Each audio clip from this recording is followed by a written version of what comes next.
My name is Christine Alice Kenny, and I'm 75.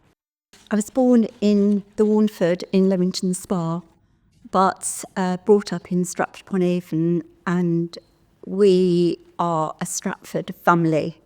So my father was all his life, apart from when he was in the RAF, a fishmonger.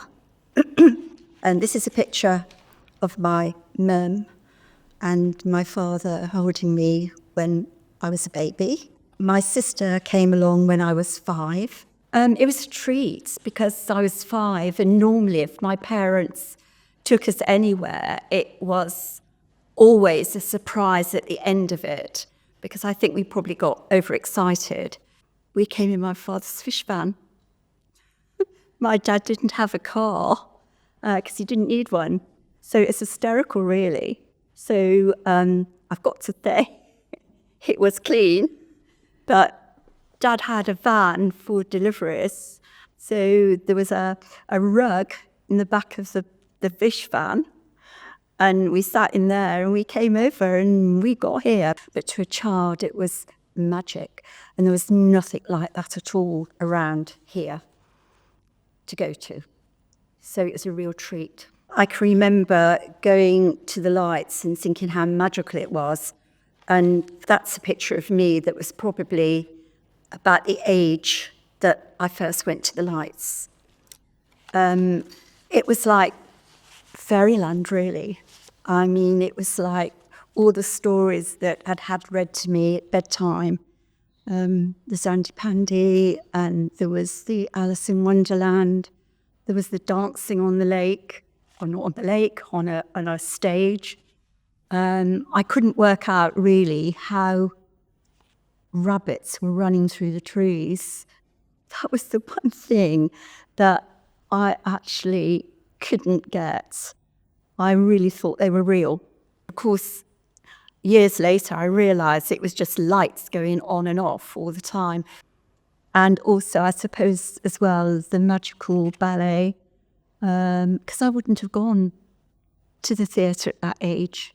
So I hadn't seen a ballet or an orchestra perform live because I wasn't old enough to go. It was just that fairy tale experience, really, because going at a very young age and still believing in Father Christmas and all of that, this was like an add-on experience. So I can remember as well walking around, and also the great part was that it was dark because I had to go to bed early, 6 o'clock-ish or whatever. So I was staying up to see it, and that also was great. I can remember the Queen's coronation because my sister was a baby, and we had our first TV. Because we used to go to neighbours to watch Pandy and Muffin the Mule and all of that. So we had our first TV. So I knew who the Queen was because my mother had given us lots of books on the Queen and the royal family, and we had colouring books, and we had a sort of toy that was like the golden carriage with the horses. So I really was well informed about the coronation. So I remember my mother, when she took my photographs with a tableau of the coronation, insisting I took my coat off, and it probably was cold. So there's a couple of shots with me with my coat on, and a couple of me with probably the dress that my mother was very proud of that she'd made.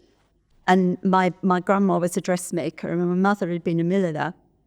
So I've got coats and hats that match, and smock dresses, and shoes from Leamington Spa. I can just remember, because we went for several years, obviously, but I can just remember the anticipation and the excitement of going, because there wasn't anything else. The only other thing that you could liken it to was the Christmas tree lights. It was like magic.